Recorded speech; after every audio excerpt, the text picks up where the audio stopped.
Thank you, Chairman Grassley, and thank you to our witnesses for your hard work and for what's been a long hearing.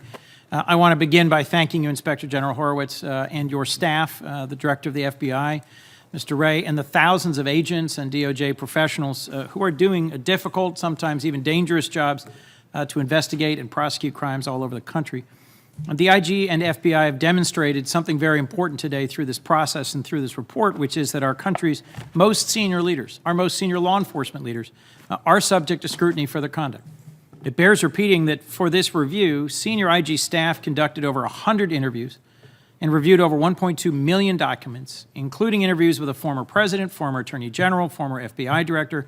Frankly, that's something that wouldn't happen in a lot of other countries, and it makes me proud to be an American and proud to continue to support the rule of law. In the United States, even the most senior officials who make mistakes are held to account.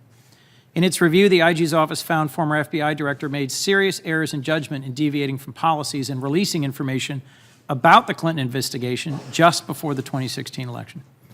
It's important the American people understand that there are 37,000 hardworking FBI employees, and the report takes issue with a few discrete decisions by just a handful of those employees. Even then, it finds decisions in the Clinton investigation were not the result of political bias. I'm encouraged DOJ and FBI are prepared to learn lessons from this report. One conclusion stood out to me. The IG found that FBI policies are, and I quote, most important to follow when the stakes are the highest and when the pressures to divert from them the greatest. Those include policies to avoid interference with ongoing investigations and even the appearance of a political bias. Director Wray, I've expressed time and again that I'm concerned the Department of Justice is being pressured to release information to Congress that could compromise the special counsel's ongoing investigation. I am all for oversight after the conclusion of an investigation, but I'd like to hear that you're committed to ensuring the Bureau will not risk interference with special counsel Mueller's ongoing criminal investigations by providing midstream information to Congress that risks leaking to the very subjects of that investigation. Could you give us that assurance today? Senator, while on the one hand we are of course committed to cooperating with legitimate congressional oversight, and that's an important part of our responsibility, we are also committed and obligated to protect the integrity of ongoing criminal investigations, not just the one you mentioned, but others. We're also obligated to protect sources and methods. We're also obligated to do things like respect grand jury secrecy, which actually makes it illegal for us to share certain information. None of that is meant to suggest that we don't want to do everything we can, and in fact are doing everything we can to cooperate with the, I think, maybe 6 different committees of Congress that are investigating different ways related matters. We're providing mountains of information, briefings, interviews, reading room access, et cetera, and so we're doing everything we can to be responsive while at the same time making sure that we don't jeopardize ongoing criminal investigations, and that's something I'm committed to. Thank you. Our President has repeatedly described the FBI's investigation into campaign activities in 2016. In fact, he did this earlier today, about 11:27 today, as a witch hunt. You and I both know the Justice Department has uncovered ongoing interference with our 2016 elections, has already charged 20 individuals and 3 companies with crimes. Trump campaign and administration officials have admitted to acting as undisclosed foreign agents for a pro-Russian political party and lying about conversations with the Russian ambassador, not to mention bank fraud, money laundering, tax crimes. I'll just ask you a conclusory question, if I might. Do you believe the investigation into Russia's interference in our 2016 election is important and should be completed without political interference? Senator, I believe that Special Counsel Mueller is conducting an important investigation. I believe that the question of Russian interference with our election is something that needs to be taken very seriously, and the investigative work that's being done on that regard needs to be concluded. Thank you. Mr. Horowitz, I think you'd agree with me that even the appearance of political bias within an FBI investigation is problematic. Is that correct? Correct.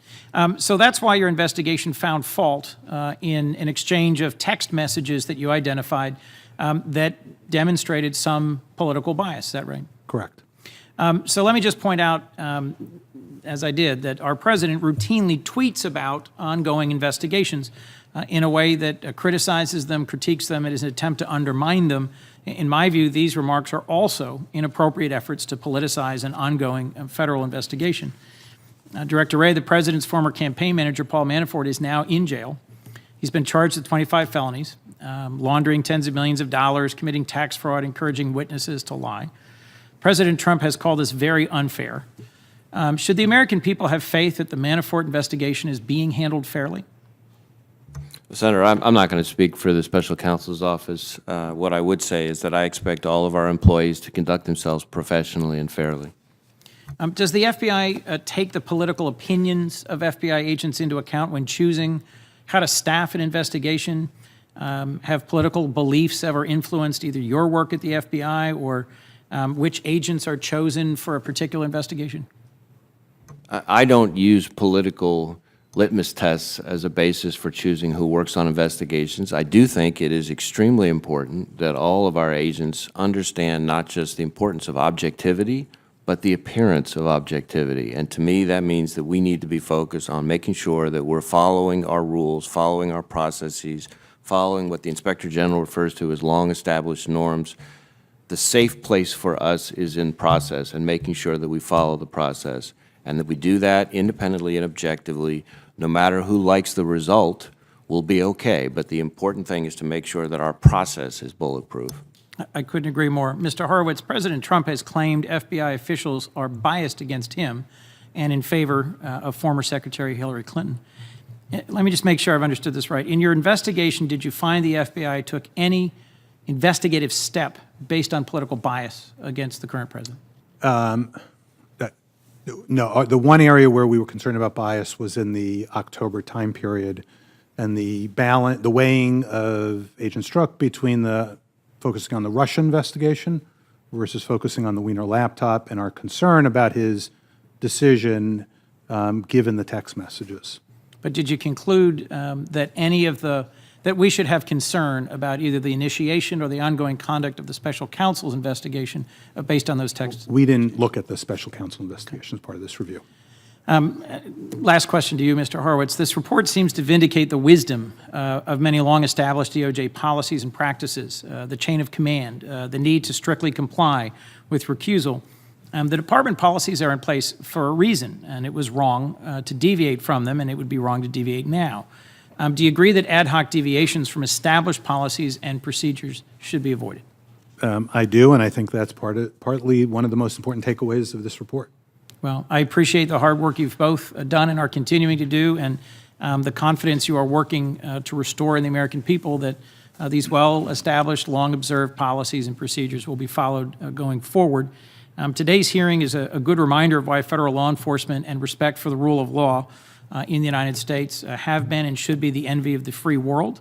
I know it can be frustrating that we don't know what's happening in the ongoing special counsel investigation, but today's hearing reminds us that is exactly how sensitive ongoing law enforcement investigations should work. And I'm grateful for your continued efforts to protect the integrity of the FBI, the Department of Justice, and their important work which makes us all safer. Thank you very much. Senator Cruz.